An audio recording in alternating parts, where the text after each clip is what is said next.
Welcome to the inaugural CSSD Recognition Week. This year, it's all about the cleaning, with a focus on decontamination. Look out for activities, in-services, and presentations happening all week.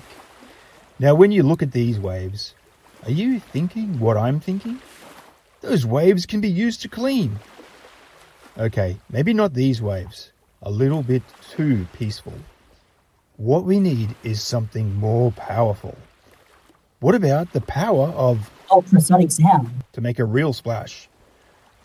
Well, this video presentation is all about the ultrasonic cleaners, how they work, why they're so effective at cleaning, and by the end of it, you will know just a little bit more about ultrasound, transducers, and cavitation.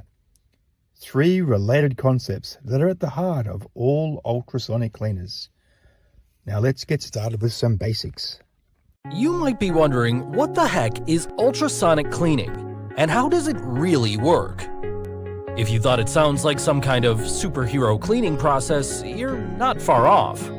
Ultrasonic cleaning uses ultrasound to safely enhance and intensify the cleaning process.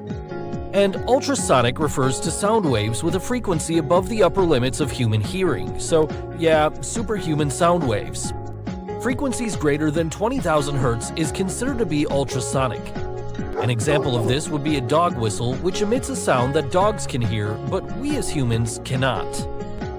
We all know about sound waves that come from a speaker, like the ones we listen to on our stereos, MP3 players, or smartphones. The sound radiates out from the speaker until it hits our ears. So how does that work for ultrasonic cleaning? Well, let's just drop this superhero speaker into our ultrasonic cleaner and then supercharge it with 3,000 watts of power. That's 1,000 times more powerful than your cell phone. Due to its strength, you can actually see the pulsating waves moving through the water. Because these waves are so much stronger than regular sound waves, they actually create millions of little cavitation bubbles. Unlike a typical bubble filled with air that can simply pop, these are intensely strong wave bubbles which implode at superhero speed. An implosion is the opposite of an explosion. With an explosion, matter and energy fly outward, but with an implosion, matter and energy collapse inward. In an ultrasonic tank, these imploding cavitation bubbles hit the surface of an object, which then creates a lot of heat and even more energy. But where does all that energy go? They burst and rebound off the surface, where they remove things from the object like a high-pressure superhero vacuum. There's no scrubbing, scraping, toxic chemicals, or time-consuming labor. It's environmentally safe and totally green. This superhero ultrasonic cleaning process can be specifically tuned for almost every individual cleaning need or industry. By simply adjusting the temperature of the water, the type of cleaning fluid, the time, and the frequency of the ultrasonic sound waves, very specific cleaning needs can be addressed. So that was some basic information, but now let's take a closer look at the part of the cleaner that makes those ultrasonic sound waves, the transducer. Like we just saw in the animation, this electrical device is similar to a speaker, but much more powerful. So powerful, in fact, that they have the power to convert water into steam. That is what is inside each and every tiny cavitation bubble. A tiny pocket of steam that instantly appears and then condenses back into water. That collapsing implosion is the secret to why ultrasonic cleaners are so good at cleaning complex surgical instruments. This is only possible since steam takes up 1,700 times more volume than liquid water. Now let's cross over to Gav from the slow-mo guys as he experiments with an ultrasonic transducer in a lab setting.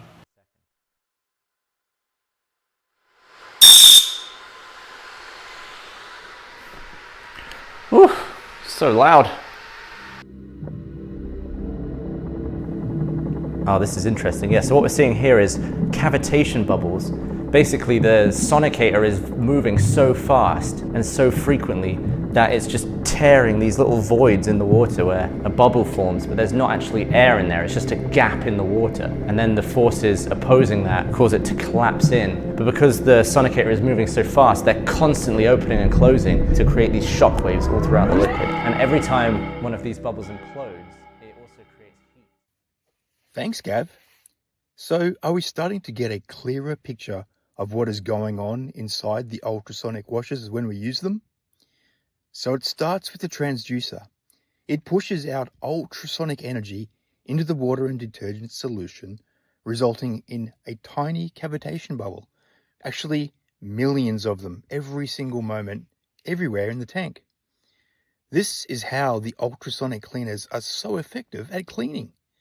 All those millions of fizzing bubbles imploding against the entire surface of an instrument or implant, peeling away any biomatter and leaving the surface perfectly clean.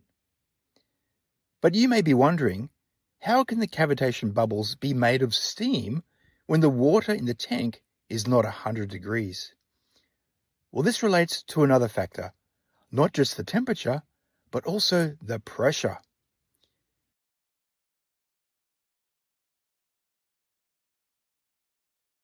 Yeah. Yeah. Read this Wikipedia article about pressure to know all about pressure and stuff. You may have seen hikers very high up in the mountains who can't enjoy a hot cup of tea, since the water boils at temperatures lower than 100 degrees. Nowhere near hot enough for tea.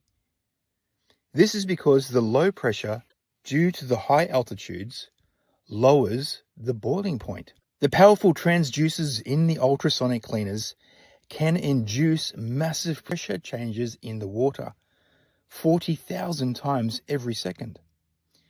Looking at this phase change diagram, you can see where the temperature and pressure ranges the cleaners operate within.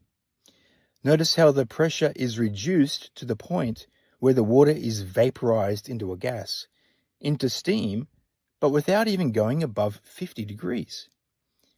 So, in a way, the ultrasonic cleaners do boil the water in the tank, not by increasing the heat, but by lowering the pressure.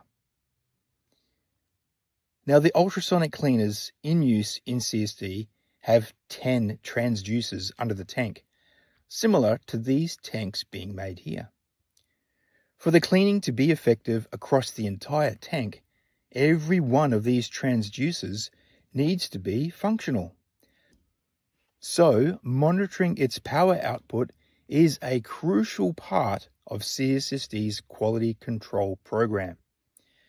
You may wonder how we do that. Well, it is with the sonochecks. These vials have a fluid that changes color after being heated up above a defined temperature, from green to yellow. The glass beads in the fluid are agitated by the ultrasonic energy, creating friction and then heat, changing the color of the fluid to indicate the transducer in each location is functional. A close inspection of the bottom of the tank reveals where the transducers are underneath. Notice the circular patterns? So now we know a little bit more about how the ultrasonic cleaners work. The transducers focus enormous amounts of localized ultrasonic energy into the water. Millions of tiny pockets of water instantly vaporize at a low temperature and low pressure, resulting in cavitation. These instantly implode with tremendous force, blasting any contaminants away from the surface of the instrument. Thanks for watching.